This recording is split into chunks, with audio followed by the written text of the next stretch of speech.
and welcome to the one, the only, Tony's Fair 2021. Yes, my name is Ikenna Azuike, and from my very chocolatey surroundings, we're going to give you the lowdown on how Tony's Chocolonely is changing the chocolate industry from within.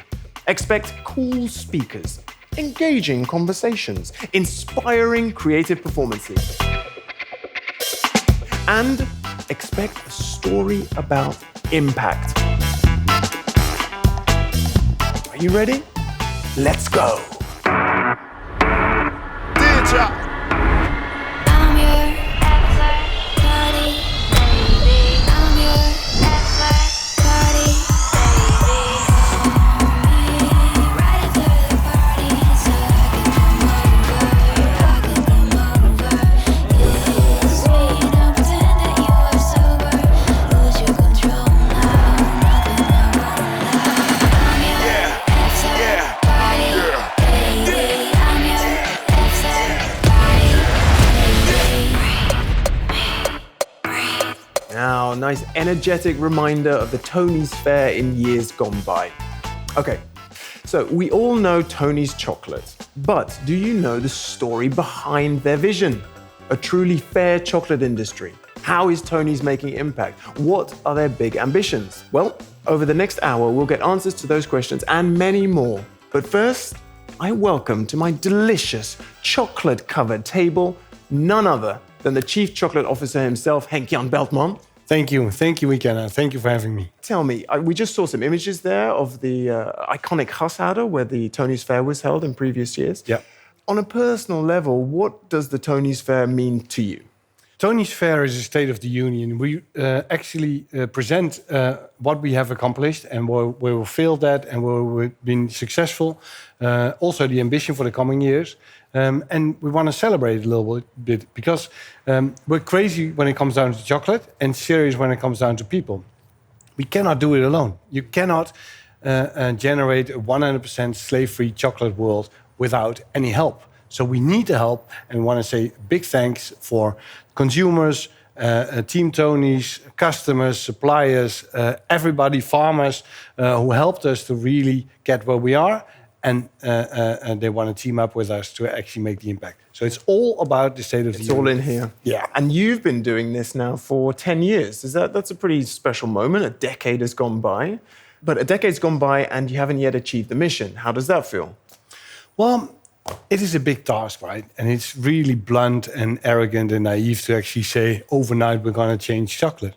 If you realize that over 1.5 million children are working illegally in the value chain of cocoa today, that needs to change. And what we have accomplished is there is huge awareness of the problem. We have actually made great progress within Tony's in a scalable manner. And now it's all making sure that the rest of the chocolate industry will follow, so that together we will eradicate the whole problem. Yeah, but you're putting a lot of responsibility on your own shoulders, the Tony's shoulders, and that's right because it's an ambitious mission. But people's livelihoods are on the line.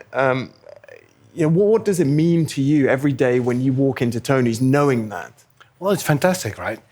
If you realize that Tony's is an impact company that makes chocolate and not the other way around, then you want to give everything that you have.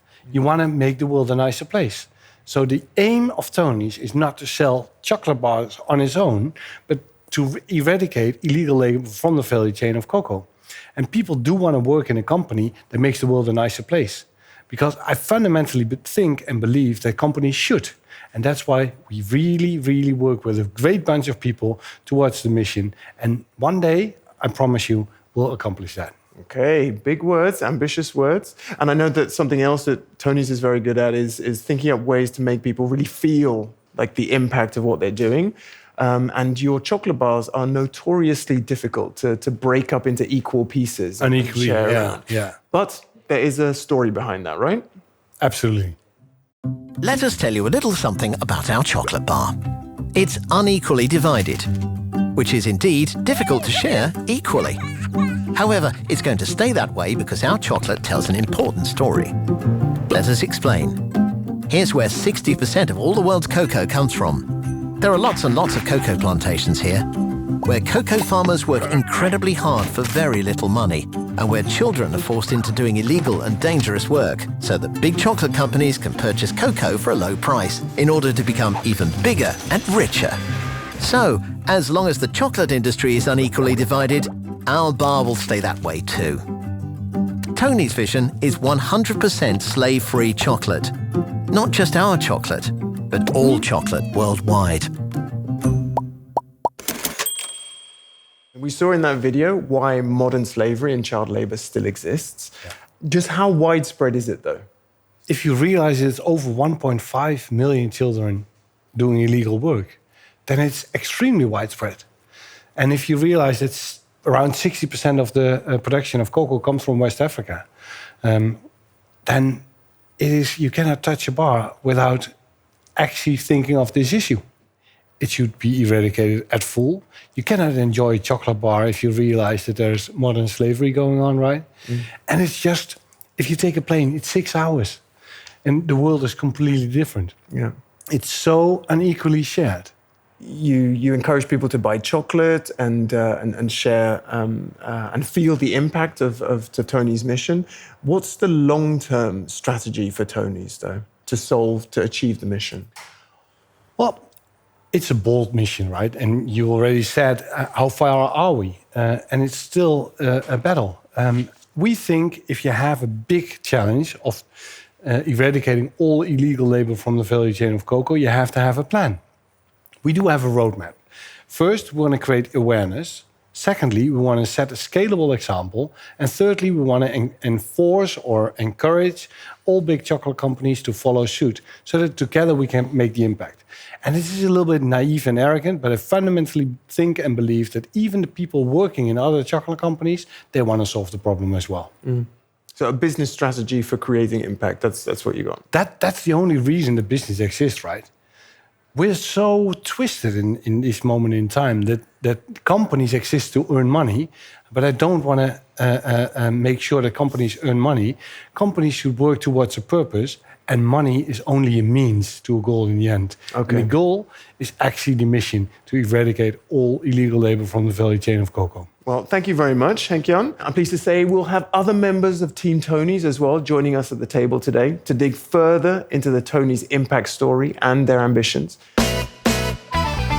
Shadrach Frimpong is a unique voice and storyteller in the cocoa industry. He's an entrepreneur, an academic, and founder of Cocoa 360, a non-profit that funds education and healthcare in cocoa-growing communities across rural Ghana.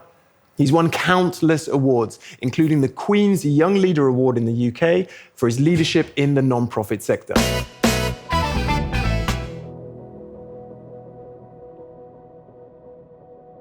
Over the years, one thing I've realized is the narratives from the cocoa farmers are not being heard in the right way. And I find myself in this very privileged position of having a background at some of the best schools, growing up and actually experiencing these things firsthand, and having family members who still experience them. The least I could do was to get the companies that deeply care about the issues that affect cocoa farmers, like my parents, like my siblings, like my cousins, get the opportunity to hear these narratives. My name is Shadrach Frimpong. I'm from Ghana. I'm a doctoral student in primary care medicine and public health here at the University of Cambridge as a Gates Cambridge Scholar. I feel very, very strongly about, speaking about the issues in the cocoa industry and getting them heard in the right way. Because, first of all, the issues that affect these communities, to me, is not something I've read. I've lived through it. And what saddens me is the wrong voices are getting heard and not the right voices. To solve the issues in the industry, we have to get the right issues. We're only going to get the right issues by hearing from the right voices. The second way we can solve the issues in the industry is by redistributing the power. There's a farmer and his community folks who need to create what you call the implementation board. They need to be the folks who come up with what do we need to do, how do we do it, when do we do it. It stops there. They understand, they hold that decision-making power. On the other side, you have the, whether it's the white Westerners, whether it's the black Westerners, whether it's even in-country people, whether who live in Accra, but they don't live in the community. But they can facilitate that doing process with their money, with their ideas, and all of that. So then, each one teach one, and then it works. To, sort of deal with some of the issues we see in the industry. At Cocoa 360, when we first went into the communities, whenever we went to them and we asked questions, they started coming closer. We found out when we started asking them questions about what to do, how do we do it, and all of that, they said, look, let's meet. Let's have a community group meeting. So the moment we realized that, we said, okay, then we need to create a facilitating an implementation board here. We call it the village committee to influence everything. My call to action to the chocolate industry is really just stop listening to the wrong voices. Really, just stop. Listen to the people. Don't tokenize the voices of these community members. The cocoa farmers, their voices are so key. Shadrach Frimpong there. Joining me now is one of Tony's impact makers, Belinda Bork. Welcome, Belinda. Thank you. You heard it there from the man himself. The farmers need a bigger seat at the table when they need to be heard more. Do you agree? Absolutely. Yes, that's absolutely true. We believe that if we want to change the norm in the industry, we all need to be working together. And what we aim for are equal business relationships. And that's absolutely true. We need to aim to work together on implementing our 5 sourcing principles. Okay, 5 sourcing principles, what are those? That's our right-based approach of doing business. And 5 sourcing principles in total. So first of all, you need to know where your beans come from. So that's all about buying traceable beans. You need to pay a higher price. You need to commit to long-term partnerships. Then you need to work together with the cooperatives to professionalize and to also really make cocoa farming more sustainable. And last, but definitely not least, you also need to invest into agricultural skills to improve productivity and quality as well. Okay, so once you've done that, everything's fine. You need to do all 5. Yes, you definitely need to implement all 5 together to be able to really implement a more sustainable solution. Yeah. How do you enforce that, though? You need to audit companies, suppliers? Based on the fact that we aim for more business equality, we want to foster trust and actually work together more with our suppliers. So that means we aim for co-ownership in that context, and we definitely do not want to check on anyone or audit anyone in that context. No, but don't you need to a little bit? Or you just give them free rein? It is about building our relationship on trust. Mm-hmm. So that is the main aim behind this, is that you foster an eye-level business relationship. Yeah, and it's working? Yes. Okay, good. Now, in Ghana, one of the cooperatives that Tony's has worked the longest with is Abokfa. Let's get their point of view, and we'll hear from the manager of Abokfa, Stephen Ashia.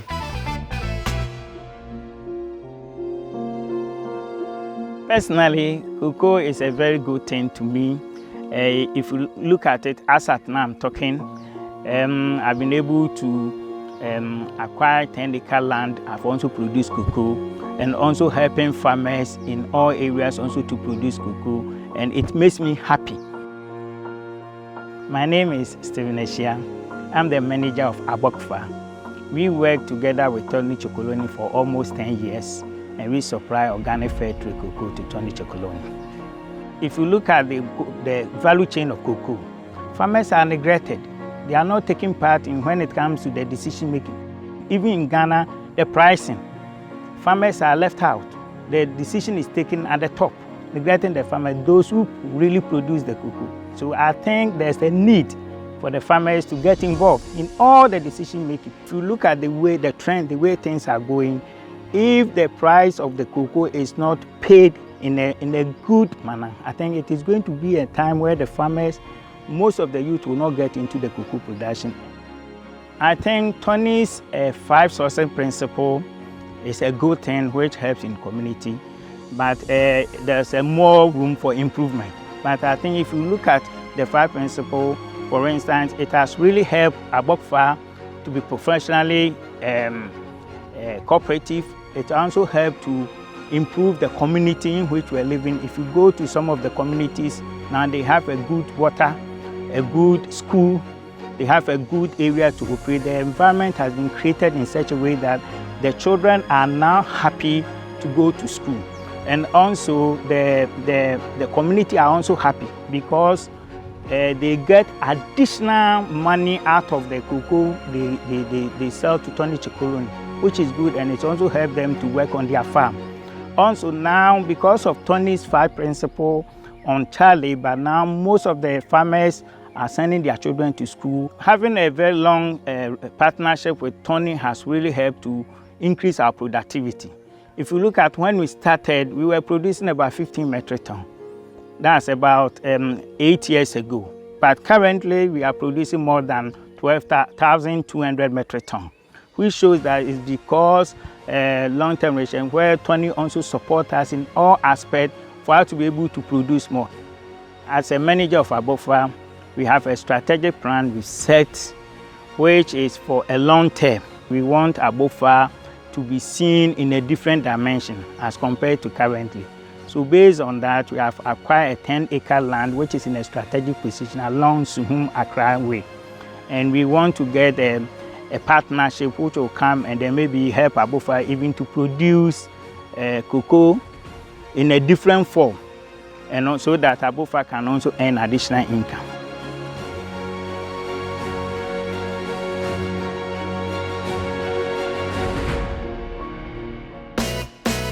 Isn't it, though, a little bit reductive, like to reduce everything to 5 principles? I mean, how can you take, especially considering what we just heard, how can you take the 5 principles, 5 sourcing principles, to the next level? So the 5 sourcing principles are our framework within which we act, right?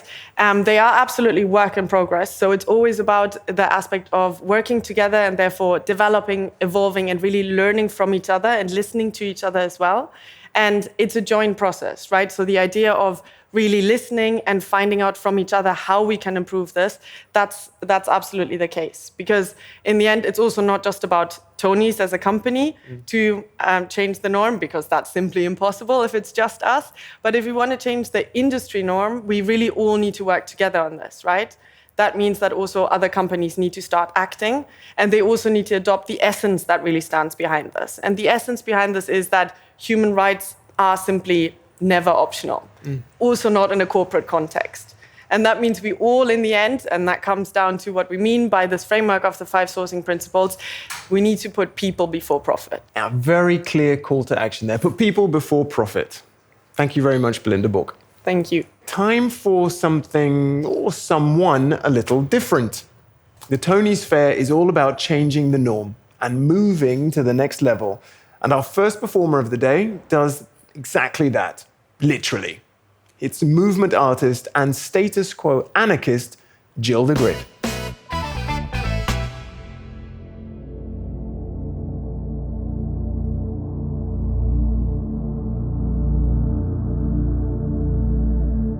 Bare backs, bare hands, bare feet, strands of history stretched across lands where the scorching sun still sings of memories. Melodies reveal the rings of trees who tell us that life grows through cycles. And inside those chords, the vibrating fibers form a trembling voice. We have a choice, she says. We talk about breaking cycles, breaking chains, breaking the silence, the break of day, breaking through ceilings of cellophane. We break and break and break again. Now, what will we build from here? Our bare hands, bare backs, bare feet deserve more than bare minimum wages. Our feet have walked through more ages than a lifetime can count. Our backs bear books of unwritten tales where our story is found, and our hands that craft and break, the power of creation and destruction both coursing through our veins, are still healing from the cuts of paper planes. So bear with us. Bear with us, dismantle and adjust, be fair with us, care with us, share with us. We're no beggars, just storytellers here to remind you we're starting a new chapter.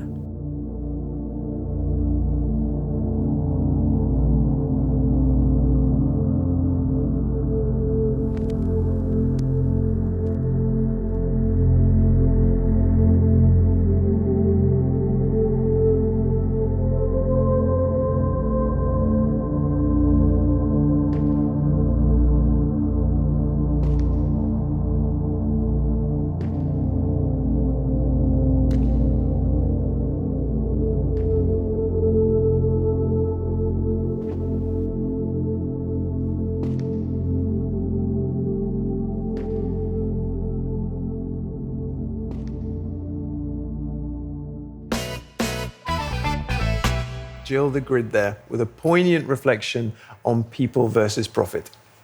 Now, let's take a look at what it actually means to put people before profit. The annual fair report is jam-packed full of Tony's hard facts and figures. But what about the story behind the numbers? Well, here to tell that story is dynamic duo. Jan Houw, Chief Financial Officer. Absolutely. And Paul Schoenmakers, Head of Impact. Right. First, though, let's take a look at this year's Impact highlights. More sales mean more beans, which means more impact. And this year, we crossed the 100 million revenue mark for the first time, growing our global business by 24%. Oh yeah, that's a lot of impact. But let's not avoid the elephant in the room.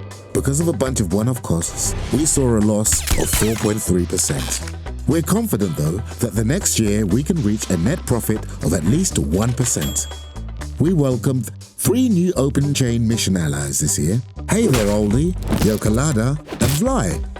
Together with Albert Heijn, they sourced 3,957 tons of cocoa beans. That's a whopping 237% increase from last year, resulting in a mind-blowing 12,574 tons of beans being sourced using Tony's 5 sourcing principles, 87% more than last year.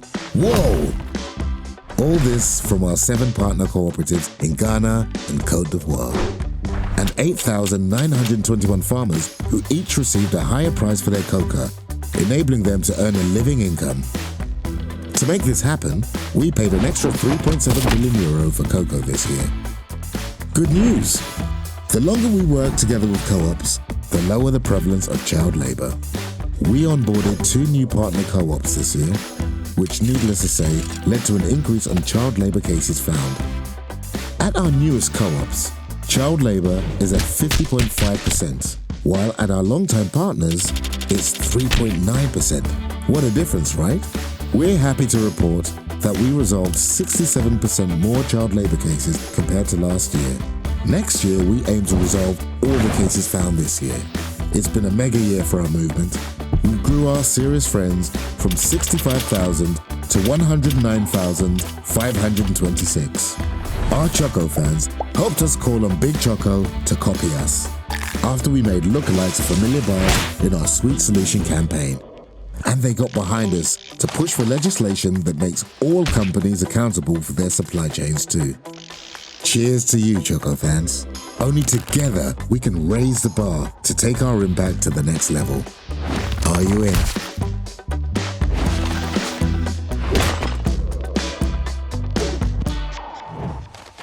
Jan, Tony's says that it puts people before profit. Yeah. We've heard that a lot. But Tony's is also a hugely successful commercial company. Yeah. So profit is not a dirty word at Tony's either. No, definitely. It's not a dirty word, but we definitely put people before profit. So to see what is our commercial success and how we like to manage our business is really, if you look at sales, it's euros. So from a financial perspective, that makes sense. But those euros stands for beans, right? So the more we sell, the more beans we source, the more impact we make. So that's really something we strive for. Yeah, and the more impact you make, but financially, that's your responsibility. Absolutely. You guys passed an amazing landmark, 100 million in revenue, but you made a loss. How did that happen? Yeah, good point. No.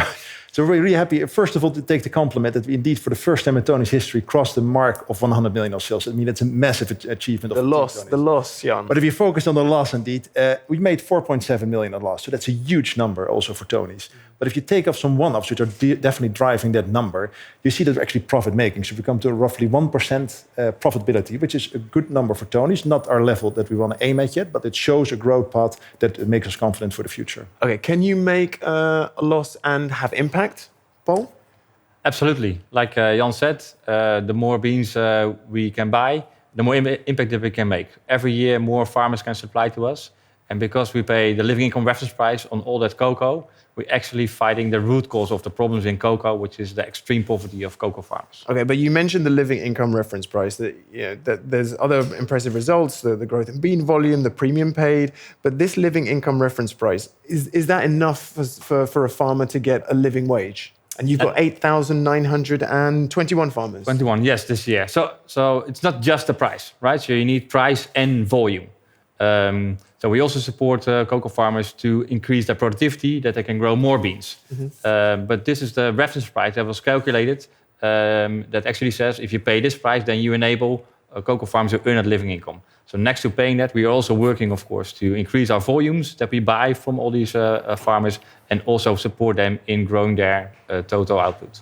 Okay, but I mean, still, something must sit a bit uncomfortably, no? Let's say for you, Jan, I mean, you're responsible for financially, there's this huge growth in revenue, but farmers are still not earning enough to enjoy a very comfortable life. No, it's really tough indeed, but I think that really stimulates us to see how ambitious we are. So if you look at next year's target, we want to grow 34%. So that shows that, again, more sales, more beans. What does that mean for the farmers?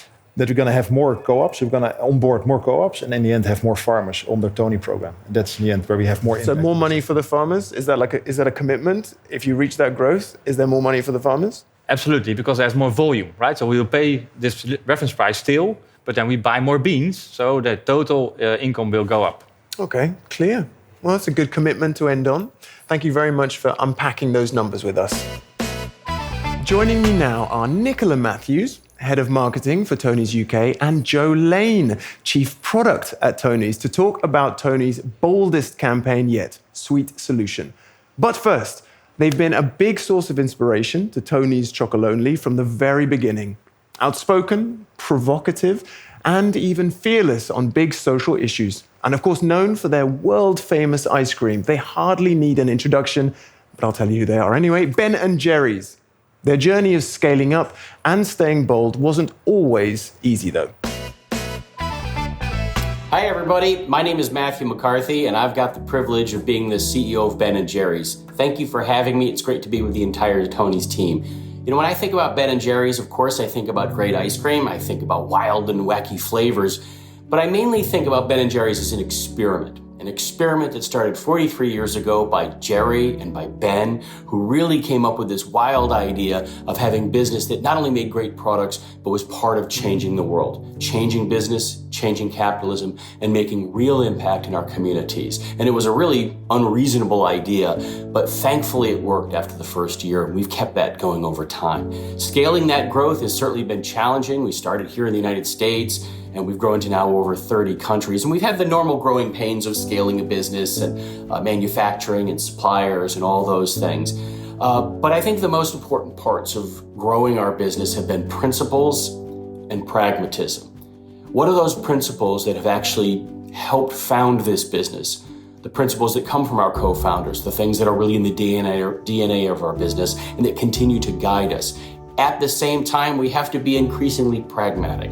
Innovation and coming up with wild and crazy new ideas is part of what Ben & Jerry's is all about. So sometimes we have to actually challenge some of the things that we've done in the past and let go of some things in order to pursue our principles, in order to take Ben & Jerry's to new places. I think also Ben & Jerry's is all about being bold when it's required, speaking your voice, taking risks, and reframing challenges to find solutions with partners. Some of the things that we've done over the years that have been bold for their time, perhaps, supporting gay marriage, supporting Black Lives Matter, supporting refugee and asylum seeker rights. But interestingly, these things are just as important today, along with climate justice, than ever. And we're continuing to drive forward on social justice and climate justice. And what's also interesting is that the world is very polarized right now. We all know it. I don't need to tell you that. But what that means is that people will disagree with things that we do at Ben & Jerry's. They've disagreed for 43 years. They'll continue to disagree for another 43. Businesses should not be in the business of trying to be all things to all people. But it's important to keep your principles very close and know what you stand for as you plow forward into times of uncertainty and in the face of some people disagreeing with you, which is perfectly fine. You know, joy is also something that really matters to Ben & Jerry's. We talk a lot about joy and justice, and they're not either or. Some of the justice topics that we tackle are difficult. They are challenging. But we also try to do things in a way that brings joy to people. I mean, we're in the ice cream business. You're in the chocolate business. We're really kindred spirits as it relates to bringing joy and justice to the world. And speaking about joy, one of my favorite, probably my favorite flavor of Tony's is the dark chocolate 70%. I love having me some dark chocolate from Tony's with also some peanut butter. I have to confess, I'm a big peanut butter and chocolate fan. Thank you very much. Take care of yourselves. What do you think? Collaboration in store?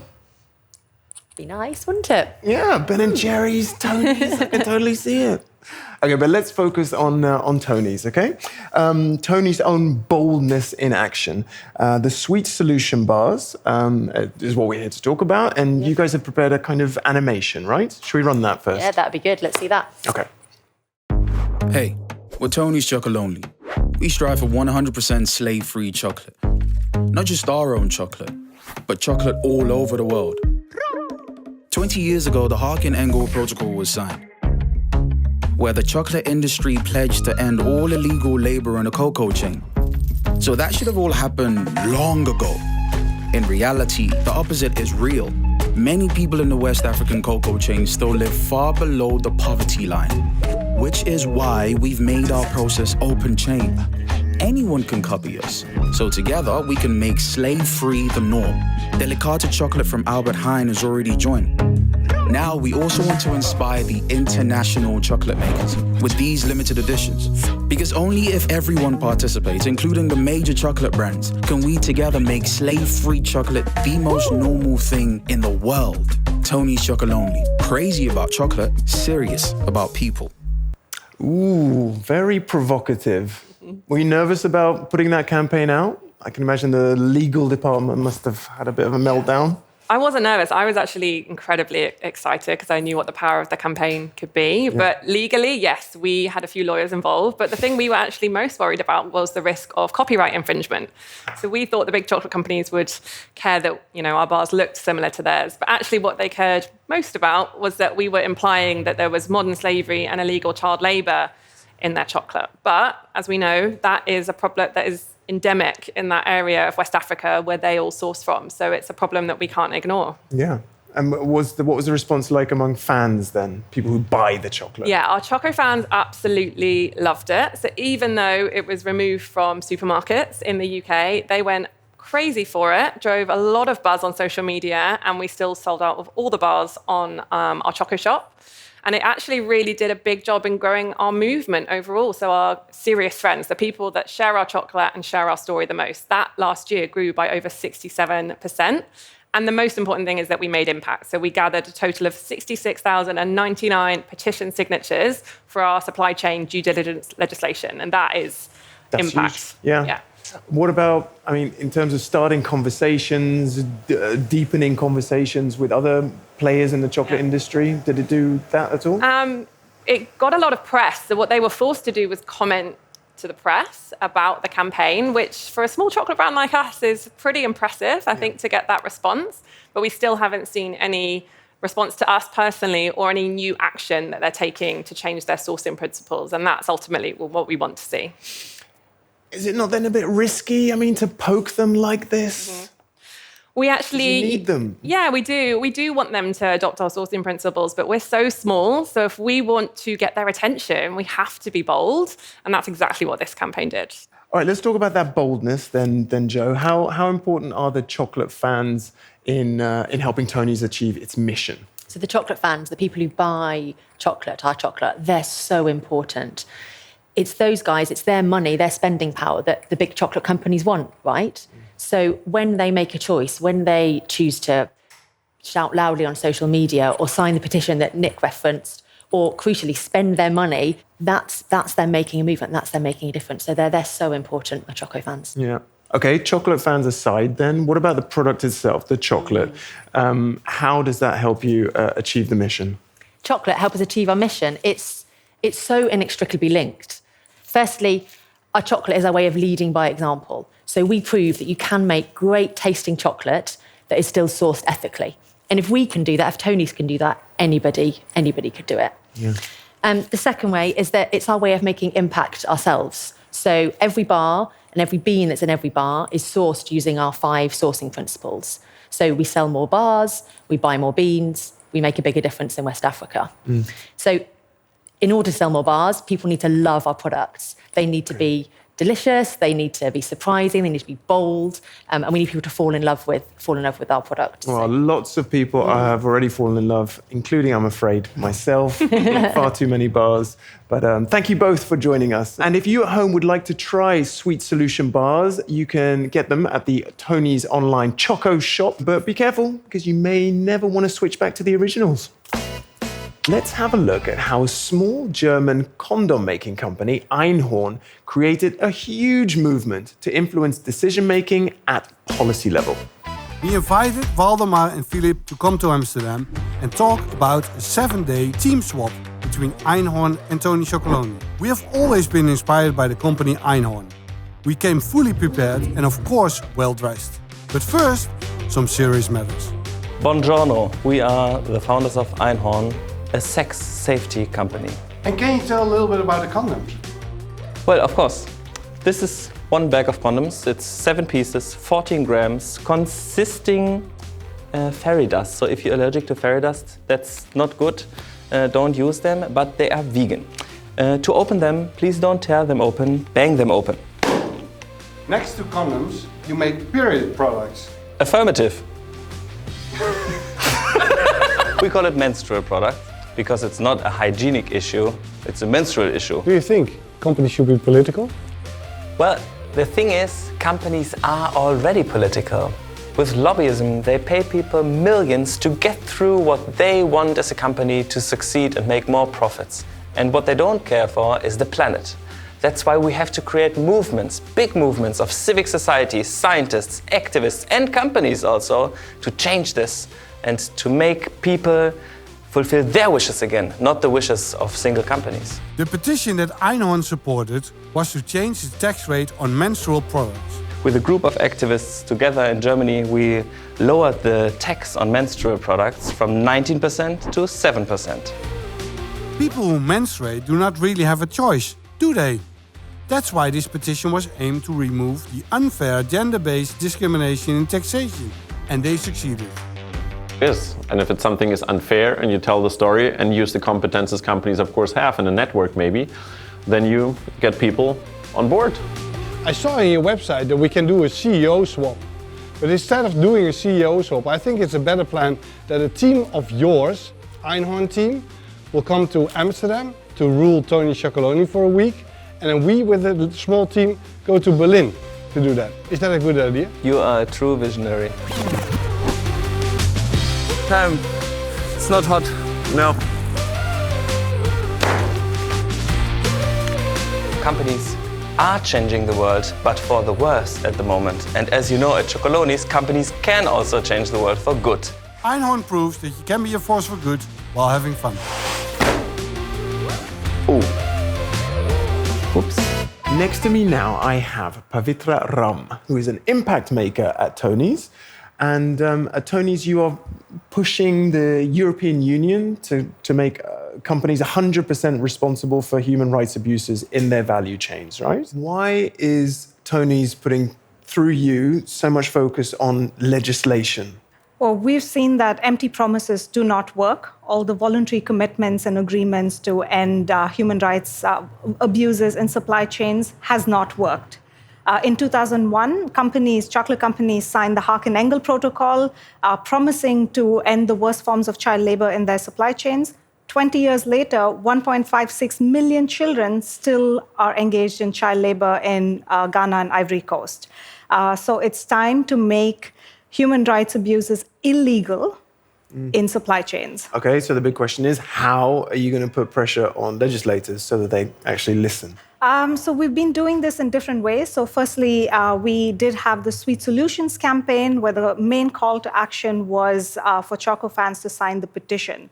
So through the petition, we really created awareness about why legislation is needed, and we created momentum. So we had 66,000 Choco fans who backed us up in our demand for legislation. Mm-hmm. And this is just one way. So, of course, we also put forth our position to the policymakers and make sure that our very ambitious position is is known. It's ambitious, but they don't seem to be listening yet, so 66,000 isn't enough. Are you collaborating with other people? Can you join forces?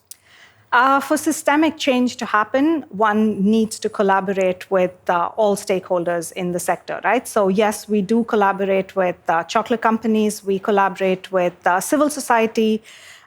So yes, and we see that there is a lot of willingness, and more companies now want legislation. So we see willingness. Now what we need to see is action. Okay. To achieve that action, though, you say it's all about collaboration. So there are clearly some conversations that are not yet happening. Who would you love to just put in a room together and force them to talk to one another and throw away the key? Well, I'd like to then put in the room the most ambitious policymaker and the least willing company in the same room. Okay, give me some names. I cannot. You can. I am sorry. You can. You can. I cannot. Okay, very good. Maybe you should be a politician because you're good at resisting. I'm a lawyer. Even worse. Okay, tell me about. Let's fast forward into the future.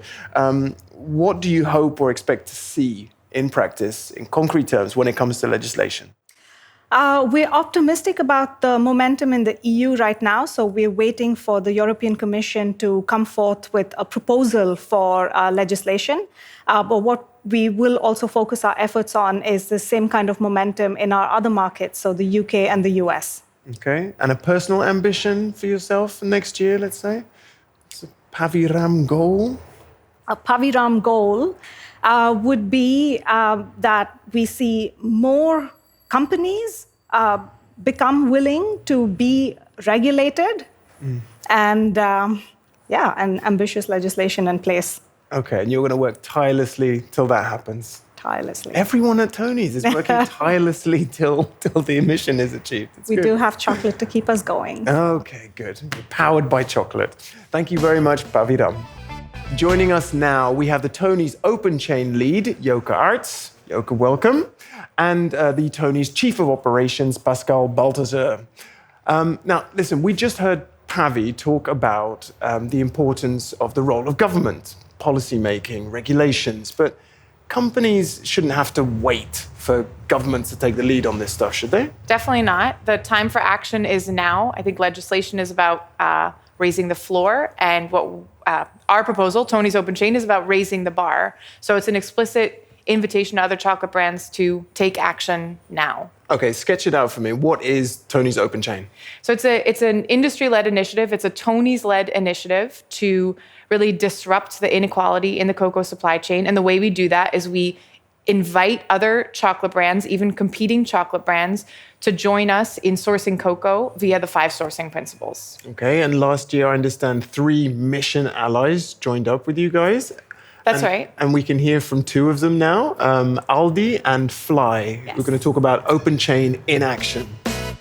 That's our chocolate milk, powered by Tony's Open Chain. And I'm Nicholas, one of the founders of Fly, and we're a Berlin-based food tech startup developing dairy alternatives. For me, it's super important that we use only the highest quality of ingredients. And with everything we do, that was so far quite manageable because things came from Europe, we could look at them. But when it came to cocoa, it was different. It was the first time we used an ingredient that does not grow in Europe, and that's very difficult to source and it's very complex. We didn't really find a solution until we met up with Tony's Open Chain, and that's really where it changed for us. Hi there. My name is Sarah. I'm working for the Aldi South Group, and this is our responsibly sourced chocolate bar, our Choco Changer. At Aldi's, we already only source certified cocoa. However, with this bar, we want to go beyond certification and find our way to help to transform the cocoa sector. This is why we became a mission LA at Tony's. In order to scale up our approach, we heavily rely on our customers going for these sustainable options. We need to raise their awareness. With this chocolate bar, our customers are holding change in their hands, and they are actively participating in changing the norm. I personally learned firsthand actually what the problems in the industry were. I wasn't aware, as many consumers in Germany are not aware of the problem. To me, it was really mind-opening. I can't put any other cocoa into a product that I'm selling that I want to stand behind. Together with Tony's Open Chain, we could produce something where today I'm truly proud of, and I hope that many more mission allies will join us in the future to make cacao and the whole food industry different. Cheers. The more we are, the greater the change. Means I want to encourage all of you to become a mission ally. So 4 mission allies, in fact, so far. What impact are they actually having, though? Yeah, a big impact. Just to sketch it for you, last year, Tony's bought about 8,000 metric tons of cocoa beans, and the 4 mission allies collectively added another 4,000 metric tons of cocoa beans to that pile. So the way I see it is that it's a 50% bigger impact, bigger footprint of impact. But we're much, much more ambitious than that. Eventually, we want Open Chain to eclipse really the Tony's purchasing. So we're wildly ambitious with what we want to do. Okay, and talking about ambition, Pascal, you came from Mars, one of the biggest chocolate companies out there, and you've now recently joined Tony's. Tell us, what have you noticed in terms of the difference? Well, the difference is huge. I think coming from Mars, clearly it's a business that's more than 100 times bigger today than Tony's. There's a lot of things, however, in common, and there's some things that differentiate between Tony's and Mars. What I really like about Tony's is that it's an impact company making chocolate. It's not a chocolate company making impact. Clearly, most of the big chocolate companies around in the world, they originated from being a chocolate company. And now they're being made aware of the issues in their supply chain over the last 10, 15 years. They're trying to solve them almost retrospectively.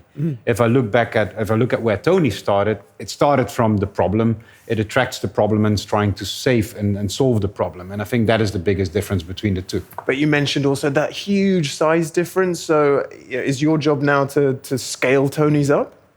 My job is twofold. I think one is make Open Chain the solution for the industry. I believe that what we can do with Open Chain is that we want to become equal in size to a big chocolate company in our impact. And that makes sizing up our Open Chain ambition to do about 200,000 metric tons of cocoa beans. And that would be... Is that realistic? I mean, that's a huge step up. Well, there's no life without aspiration. So whether it's realistic or not, I think we'll find out. What is important that every ton that we can add to our Open Chain program is a tonnage where we are making impact to the farmers, we're making things better in Africa. So whether we achieve our ambition or not is kind of irrelevant in terms of the size, but what is very important is that we are achieving our mission of trying to convince the entire chocolate industry to become slave-free. And I think Open Chain is our way to get there. Okay, We want to be so big you can't be ignored. Yeah, but what if Open Chain fails, Yoka? Well, as we had just said, we think failure is not an option. It's not an option, but it's a possibility. No, I don't think failure is a possibility. I think if we fail, then Tony's mission will have failed. Yeah. So I would say that Tony's mission is to make 100% of the chocolate industry slave-free. If we can't achieve our mission in Open Chain, then we're basically saying that we can't make the change in the industry. So that means that our mission will fail. So for me, there's 2 ways to get to our ambition, is to get Tony's to be 5% of the chocolate industry as a brand. That will take a long time. Yeah? Our way of getting through Open Chain is accelerating that scale and getting there in 5 years instead of 25 years. Yeah. Is there any interest from the bigger brands then to jump on board? I mean, we talked about some mission allies, but is anyone else showing an interest here? Well, we can't share names, but we have a few potential mission allies in the pipeline that I'm really excited about. So hold this space for next year. Give us an exclusive. Come on. That's not fair. To be fair, I think what we're seeing is that bigger brands, not necessarily the bigger chocolate brands, but bigger brands that use cocoa products are being more interested. With big global brands that you'll recognize every day in the supermarket, and I think those brands are becoming more vocal about the issues, and you see their interest in Open Chain is increasing significantly. Oh, you're teasing us, both of you. Okay, quickly, what's your favorite bar from out of all the mission allies? Oh, that Give me is one. not... Come on. I will say our most recent mission ally, which isn't a bar at all. It's a plant-based cocoa drink. And I only say most recent because I'm excited for growth. Okay, good. All right, and yours? I think it's where it started. It's with the Albert Heijn Delicata brand. That was the first mission ally, and I think to become a first mission ally is always something special. Very gutsy choice of them, yeah. Ooh, good. Good to hear. Thank you both very much for joining me. Taking responsibility. It's something we've heard a lot today. We need everyone, from companies like Tony's to governments and you at home, consumers, to play their part and demand change. To reflect on this theme and take us into the final part of today's Tony's Fair, we have an author, a columnist, and policy advisor, Kisa Magendane. Home is a place where I breathe. These are words from my new book on the future of Dutch citizenship. I recall the voices of skeptics who used to tell me that I would not become a writer in my new country. But look at me now. Look at yourself and look at us. We are indeed shaped by our past experiences, but the past does not define us. I became a political writer and wrote a book about the future of Dutch citizenship because I felt responsible for the country and the world that I live in. We are all interconnected despite our physical and psychological distances. Planet Earth is our collective home, a place where we breathe. In chaos theory, the butterfly effect teaches us that any irregularity in the system can lead to transformative change. In theory, when a butterfly flips its wings in one country today, it can lead to a hurricane in another country a few weeks later. Never underestimate your actions, no matter how small they may seem. In order to contribute to a just and sustainable world, we need to forget the voices of skeptics and focus on incremental changes that our actions can generate. Just like the wings of a butterfly, our individual actions can lead to systemic change.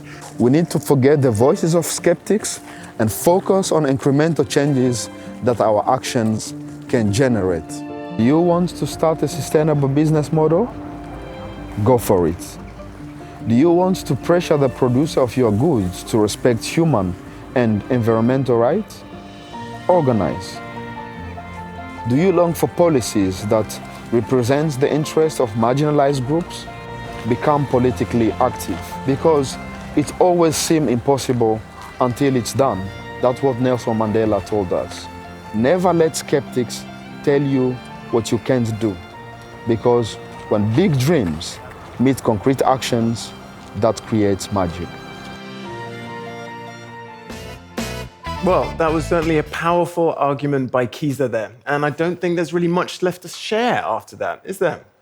It's very clear that we do need to raise the bar to take Tony's Chocolonely and the industry to the next level. I've welcomed back everybody here at the table. We have Henk-Jan, we have Jan, we have Joe, we have Pascal. Henk-Jan, you're the boss. Tell me, are you happy with how things have gone today? What are your final reflections? Well, I would never see myself as the boss, but the fundament on which people can flourish. But I do have the feeling that we flourish. I would definitely like to thank you, and thanks for the reflection that Kisa made. What I would like to stress is that we're not a chocolate company. We're an impact company that makes chocolate. And it's just that little word that makes a huge difference. People like to call us a social enterprise. I would say we're not. We're an enterprise. And any company that works for profit or money alone is just an anti-social enterprise. So let's change the world, use a company to make the world a little bit better. Wow, that is a battle cry for progress. I Absolutely. like that. I like Absolutely. that. Yeah. What I'd really like, okay, is I'll go around the table and I'm going to ask you for an example of how you personally, what you are going to do to raise the bar, and then to physically raise the bar of chocolate in the air. Okay. All right? You ready, Joe? Yeah, you're not. I'm ready. I'm ready. Sure you're up for it? Okay. Okay, Henk-Jan, you kick us off then. Okay, without Team Tony's, we're nothing. So this is to Team Tony's. Let's make the impact together. Let's be arrogant. Let's be naive, but change the world for good. Boom. Jan. Really raise the bar and inspire to act. So inspire all stakeholders to act on the responsibility they have in the cocoa value chain. Raise it for that. Okay. To continue to provoke Big Choco so that they really do make a change. Raise the bar. Nice. I raise the bar to expanding our impact through our open chain. Nice, Pascal. Lots of bass in that one. I like that. Okay, everyone, join us. Let's raise the bar. And from Amsterdam, we say goodbye. See you next year at the Tony's Fair.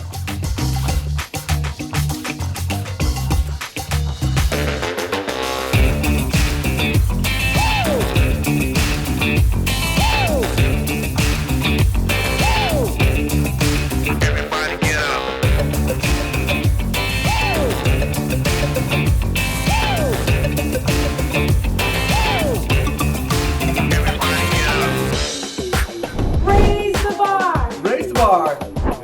the bar for slave-free chocolate. I've raised the bar for gender equality. Let's raise the bar. And raise the bar for women's rights. Let's raise the bar. Kiza Magendane, political writer, and I raise the bar for global equality and sustainable development.